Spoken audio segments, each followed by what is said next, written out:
Ben Simmons says that the Chicago Bulls have one of the bleakest futures in the NBA. Is that accurate? We're going to talk a little bit about that and why the rise of Modest Buzelis and really Noah Essengue, once he's ready as well, is hugely important to the future and how this is going to play out for the Chicago Bulls. We're going to talk about all that and more right after this.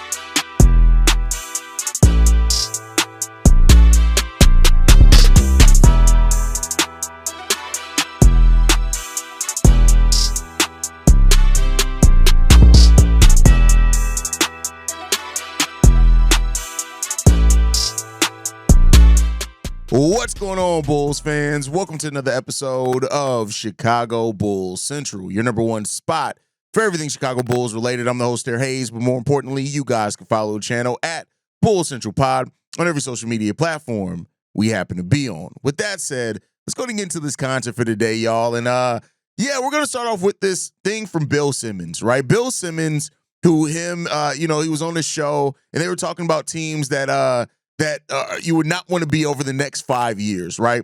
And, of course, somehow the Chicago Bulls come up, which I can understand in a way, right? I think in fairness, you can kind of understand with everything that the Bulls have been through. And Bill Simmons kind of lays it out pretty well. Let's go ahead and play the clip here. What roster, situation, picks, contracts, assets, everything, who would you not want to be for the rest of the 2020s if you could pick one team? My number one was Chicago. I stared at it. This is your least favorite one. Yeah, Chicago. here's why. Oh, wow. Okay. I don't love a single guy in their roster. Maybe Buzelis. Like, Yeah, you like at him. gunpoint, Yeah. I like Buzelis. Well- Is he going to make an All-NBA team? I don't know. They have $85 million in expirings this season, right? So you think like, oh, look out for the Bulls, summer 2026. They've just never been that team. We've never seen it. They haven't paid the luxury tax in forever. Coby White's about to be a free agent. That scares me. Like, what is his next contract? I just don't know what this team is. Like, if I'm a Bulls fan, what am I excited about? My owners have already made it very clear to me we're never going to really spend money. I just don't really know what this team is other than a team that's going to go 40 and 42 every year. So that's my number one pick. All right, and so, in that, talking about it, and I love that, he can't pronounce Modest Buzelis' name, Buzelis. But with that, first of all, Buzelis, is that, if Modest ever starts a THC company, there you go. But, he does point out that he does like Modest Buzelis. Didn't really mention anything about Noah Essengue. Talked about how Coby White, that he's up for a contract soon. Didn't really mention Josh Giddey either, Iota Sumo in that. And of course, a lot of Bulls fans have taken this, especially my already skies falling Bulls fans. Like, see, we don't even have a good future. And here's the thing, right? It can go very quickly from you having a promising future to you, being out of it, and vice versa, right? All it takes is one season, one solid season, a full season for all of a sudden it to be from, oh, they have a bleak outlook to things are looking better. You look at it, for example, let's take one of the positive to negative sides. That Orlando Magic team, when they went to the finals with Jameer Nelson and Dwight Howard, people thought that team was going to be making fun. That there was almost no way that they weren't going to be in another finals in the upcoming years. Never happened again, right? Never happened again. That team actually was just basically, they still won games. They were still a tough team. Was on the downside after that and kept going down there, right? Let's look on the flip side of it. How quickly has it gone from the Detroit Pistons being the worst team in the league to now this year? Now people are looking at them as a team with the most upside. And that came from Cade taking another step. So, I get it. I understand it. I think when you look at like how teams, and this is a thing about projections and future and potential and upside and things like that. And a lot of the Bulls have that to prove. And I've basically said the same myself in just a different way, right? Like when I say things like the Bulls yet have not shown them, they don't have a player that's shown and proven that you can build a team just around their skill set and what they're able to do and how they're able to uplift a team. We don't. I know that people get caught up in what Coby can do scoring-wise and the fact that he can put up huge numbers, and he can. And he's an amazing scorer. When Coby White gets in the rhythm, he's one of the most special scorers to watch in the game of basketball. When he goes into that zone, he's damn near unstoppable. People look at Josh Giddey and say, well, Haize, Josh, he puts in so, like, shout out to the Josh Giddey stands. He bets on himself. He cares about the team first. Like, yeah, okay, and that's all fine and dandy, and you're not wrong on any of that. But Josh Giddey has not shown yet consistently on a basketball court that he's the one guy that you can build the entire team around and you be a team that's going to go on successful, huge, long playoff runs. He just has not shown that. I think that that's fair in saying that. I don't think there's anything wrong in saying that. Again, people get so caught up in it has to be praise for you to take it positively. And if it's anything other than that, if it's any type of criticism, then it means that you have to be talking down to a player. And that's not. I hate to tell y'all, if Coby White or Josh Giddey prove themselves to be a player that you can build a whole entire successful team around, guess what? We wouldn't even be having this conversation. It would be proven. They haven't proved it yet. They've shown flashes. Absolutely. They've shown absolute flashes, but you can't build a team around a flash. They have to do it consistently. And keep in mind, this is not me saying that I don't want either one of these guys on the team. I want to see them both stay on this Bulls team because I want them I want them to have a chance to continue to prove whatever they can be. But people get so caught up in who they want a player to be that they miss out on who they are at this point in time right now. And yeah, potential you can have all the potential in the world. It doesn't mean you're going to hit on it, right? So that's just what it comes down to. The Bulls have to get into that position and become that winning team and have a player that steps up in the biggest moments consistently before you can say that. You know, I'm somebody who Paolo Banchero just signed a contract extension, and I'm in it with the comment section over on NBA Central with somebody because they're like, how can you not say he's a superstar yet? It's like, go walk into a random grocery store and ask a 50-year-old if they know who Paolo Banchero is. Like, you're not a superstar yet. So, like, maybe I just judge those things a little bit too harsh. He's a star, make no mistake about it, and definitely has the potential to be that. But, you know, again, sidetracked. So I am not one that I took this clip and I took it personally or I took it. Now, I do think there are teams with way bleaker outlooks overall as a franchise. Like I, for one, said the Hornets. I think just because their franchise stinks in general and they miss on everything. But nonetheless, you know, this isn't something that I've taken personally. It's not something that I've taken and looked at and said, it's some huge knock or slight to the Chicago Bulls and the players that we have here. And I think that in some shape, form, or fashion as well, it's also a doubt around this front office and their ability to actually do something. And I think most Bulls fans are gonna admit, yeah, there's a reason why that stigma is there when it comes to the Chicago Bulls in the front office. Like have they gotten it right? And that's something that we still need to see on. It does seem like there are some things like Modest Buzelis seems like he's going to be a hit for this team. Absolutely. Right. And we'll talk a little bit more about him in a second. But for the Bulls' future and the outlook to look better, guess what? Has to come down and they has to show it on the field, on the basketball court.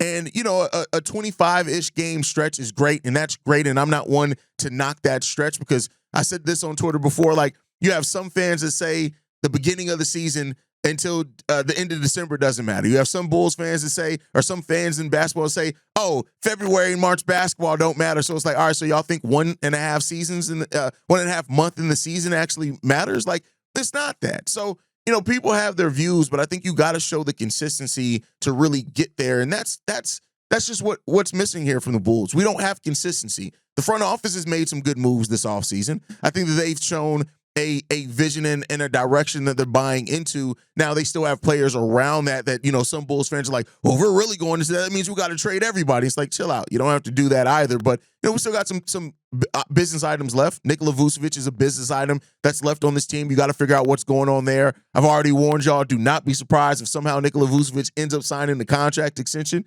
But I'll save that trauma for another day. We just got things that we need to prove. And it has to happen on the basketball court.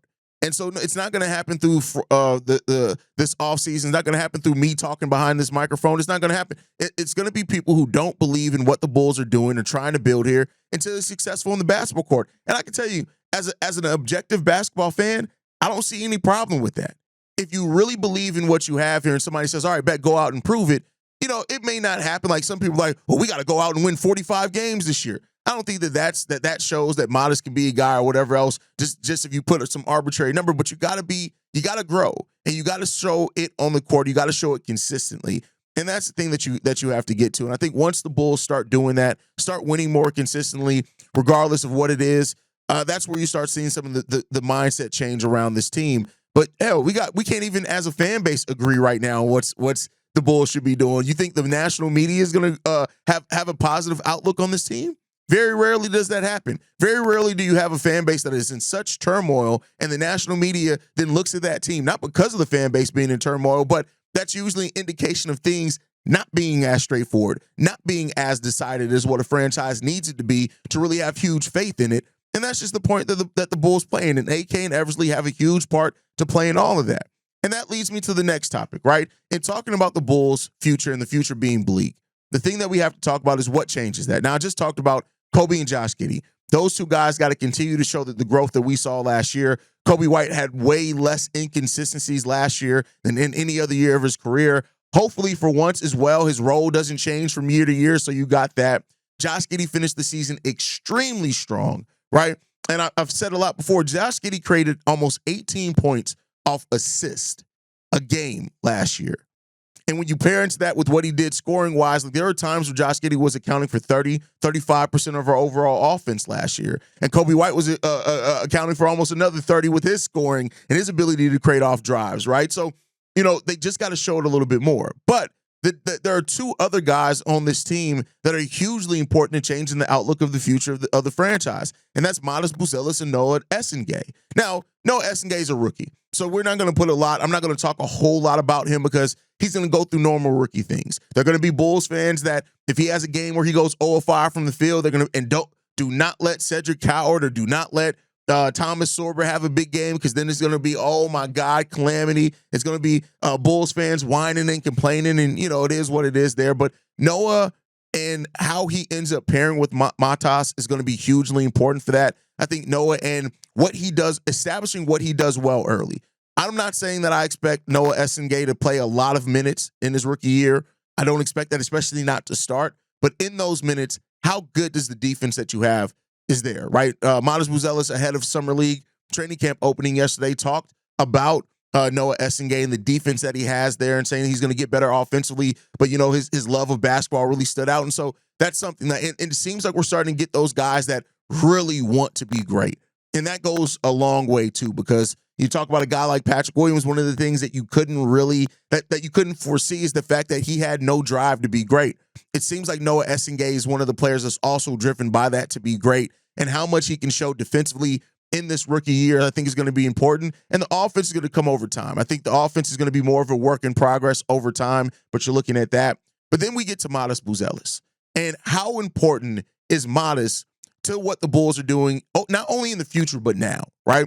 And I think that's a huge part to that, is that when people talk about the Bulls moving on from Nikola Vucevic, and why would the Bulls move on from Vooch? One of the things that we talked about recently was the Isaiah Stewart for Nikola Vucevic trade rumors, and a lot of Bulls fans are like, well, why would we give up somebody who scores less than 10 points a game for 18 and 11 guy? And of course, defense is one of those harder things to look at the stat sheet. But I think part of that, if the Bulls would move Nikola Vucevic in that type of move, I do think it's because they expect Matas Buzelis to have a big leap from year one to year two and be ready to take on more of an offensive workload. I'm not expecting Modest to go from the 9 shots per game last year all of a sudden up to like 17, 18. I'm not expecting him to double it year after year, from one year to another. But I do expect Modest to come out into the season probably getting 10, 11, or 12 shots per game, and that may be increasing as the season goes on. But Modest is such an important part over the Bulls' future. And I want to be clear, it's a different thing that I'm saying than the people that are like, yeah, Modest is ready to be our superstar right now. That's not what I'm saying. But I am saying that Modest has to be ready to take on a larger portion of the workload and perform well in that. If this Bulls future is going to turn around, you do need a Modest Buzelis to step up. And I think that he's ready for that. I think that he's ready for a larger role. Towards the end of last season, we started seeing more opportunities for Modest to have the ball in his hands and even do some point forward things. I think that's going to be part of the evolution for Modest. I'm not necessarily looking for Modest to go all of a sudden, like I said, to 15, 16 shots per game. He can get consistently to double digits, 11, 12, right, is where I want him at. I think that that's really good for him. But I want to see Modest have more opportunity. I think when you look at Coby White and his ability that he's trying to grow as an off-ball player, I think as you look at Isaac Okoro and his ability to be a catch-and-shoot player, as well as Ayo Dosunmu was growing that part of his game before he went down with injury, having a guy at the power forward that can operate some of your offense for you, that goes a long way into kind of changing that mold for you a little bit. And I think that's what that they have to look at when it comes down to that. Modest has to be ready to do more. And the Modest Buzelis who goes from his rookie year averaging 8 points per game, 8.6 points per game, to being somebody that's maybe more around 13 or 14 points per game, that's the modest, not Matas, but the modest uptick that you want to see from him. Now, if he can do more than that, if he can go for one of those players that has a solid rookie season to coming into their second year, you're talking about 17, 18 points per game, that'll be great. I'm just not going to put that expectation on him until I see the way that this team's going to operate offense, because as long as you do have a player like Nikola Vucevic who is efficient and getting 18 points off 14 shots per game, you're still going to run some offense for him. And you're not going to completely phase out Nikola Vucevic in this offense. You're just not going to do that. So that's why I'm not seeing that huge leap from Modest. I also think Josh Giddey, Coby, they're still going to have the ball in their hands a whole lot, and that's perfectly fine. But you want to see those building blocks, right? I always go to this. Greg Popovich once described developing a player, and he was talking about Kawhi Leonard, as adding Legos, right? You lay your base Lego down. Then you add that. That could be your defense, right? On top of it, your base is your defense. Then on top of that, the next year, all right, bet. Now let's get you scoring in isolation a little bit more. Or it's, all right, bet, let's get you more mid-range opportunities, right? Let's get you coming off screens. Let's get that opportunity for you. That's the next Lego. Now that you've come off screens, now that you've added a mid-range game, bet, let's see you dribble a little bit more and create a shot for yourself a little bit more. Bet, now you're creating a shot for yourself. Let's see you create for others, right? So that's how player development, it's not linear. It's not in a place where you come in and so many people are like, yeah, by year 3, you need to know exactly who a player is. These players are coming in so raw nowadays that you can't really say that as much as you used to, but I do think you can add something and trickle in the responsibilities of a player over time. Now, that comes down to coaching, but it also comes down to Modest Buzelis and the mentality that he shows in training camp. We know that Modest is a dog, and if Modest comes into training camp in a way where he's basically showing, hey, no, let me get that, right? Let me get that, calling for the ball, doing those type of things, Billy Donovan and the coaching staff can only ignore that for so long. So you hope that Modest is going to be ready to start showing those aspects of things heading into it. But he's hugely important. And this is why I did say, even before the Modest Buzelis draft pick, the Bulls' next first-round picks, they got to hit on. Now, by hit, it doesn't mean everybody has to turn into a star, but they have to show themselves to be able to be NBA-caliber players, and not necessarily right away. Of course, that takes a time. Modest, he showed it right away, right? No, Essengue, a little bit more raw, very young when it comes down to it, so he has more of a longer leash there, but you have to have these two guys work for you, because if they don't, you're back to the drawing board, in the sense that you have to find then another young crap of talent. P. Will, it's not in the plans anymore. It is what it is. He can earn still a role with this team. He's going to have to come into training camp, but he isn't. And two players as well that I did not mention is still Julian Phillips and Dalen Terry. I get it that a lot of people are over the Dalen Terry experiment. Some people actually want to see Dalen have more of a larger role this year. I think with bringing in Isaac Okoro and Ayo Dosunmu coming back, it does mean that one of Julian and Dalen probably aren't going to consistently be in the rotation, so they're going to have to bring it in training camp. But that's the place that I love to be in as a franchise, when you have open roles and you're expecting those guys to come into that throughout training camp and earn their spots in the rotation. I'm never somebody who's going to be mad at that. Never going to be somebody that's mad at that at all. So that's what you got to do. The Bulls, the future being bleak, whatever you want to call it, the Bulls have ways out of it. And despite the doubt around, the understandable doubt around the pieces on this Bulls roster, this is an opportunity. What AK and Eversley have done in not going out and making a big splash move, it puts a higher spotlight on the young guys and the guys that were already on this team and how they need to step up. And again, I said this before, big evaluation year, because everything is off the board basically next season. Everything is off the board, meaning that you don't have Kobe's not under contract. Ayo's not under contract. Vooch isn't under contract. Zach Collins, Kevin Huerter, not under contract, right? These guys are all could potentially be gone, right? And so if a Coby and Josh Giddey backcourt looks shaky next season, you can easily pivot off of it. And so what AK and Eversley have really done by laying out the groundwork and what they've done this offseason is that they've given themselves latitude, meaning that we can completely pivot off this roster if we need to at the end of the season, or we can retain these guys, and then we still have enough cap space to make additions to what they need to do to be successful. And that's a place that smart front offices put themselves in. Ayo Dosunmu, Coby White, Kevin Huerter, Zach Collins, Nikola Vucevic, Javon Carter, but nobody cares about that. Those are players that all could be off the board. Dalen Terry could be gone next season if he does not work out for the Chicago Bulls and doesn't step up in restricted free agency and show that he's a player that may need to stick around. So there's a lot of pivot places for this team to be able to come off of it if they need to do that.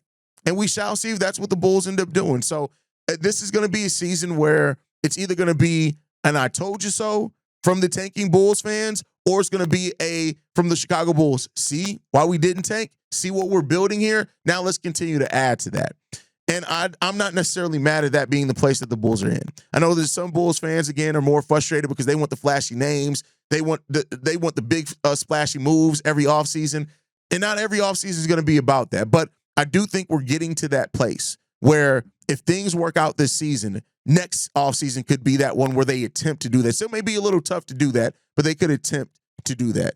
We just got to see if they're going to be successful at it. They're going to be lucky.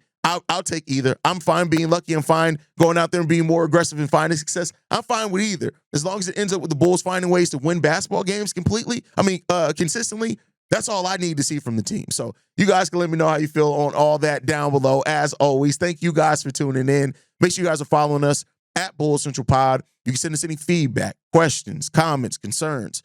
bullcentralpod@gmail.com. And lastly, if you want to leave a text message and our voicemail for the mailbag, the number to do so, 773-270-2799. We're the number one spot for everything Chicago Bulls related, but that's thanks to you, lovely and beautiful people. And like I like to end every episode on, go Bulls. Love you guys. See red if you can, y'all. Peace. This has been a presentation of the Break Media.